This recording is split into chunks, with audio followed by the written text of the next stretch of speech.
ही तगड़ा गाना बा जौना कि हम खुद नहीं की अंदाजा लगा सकत कि कितना तगड़ा बा। बहुत तगड़ा बा, हिला दी एकदम गाना। बहुत बढ़िया गाना बा पवन भैया खातिर जौन डिजाइन कइले बानी हम।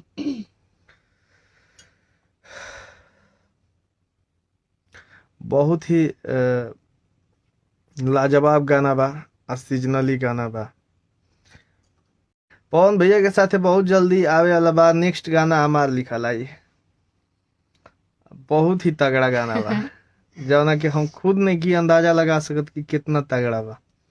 बहुत तगड़ा बा, हिला दी एकदम गाना। बहुत बढ़िया गाना बा पवन भैया खातिर जौन डिजाइन कइले बानी हम।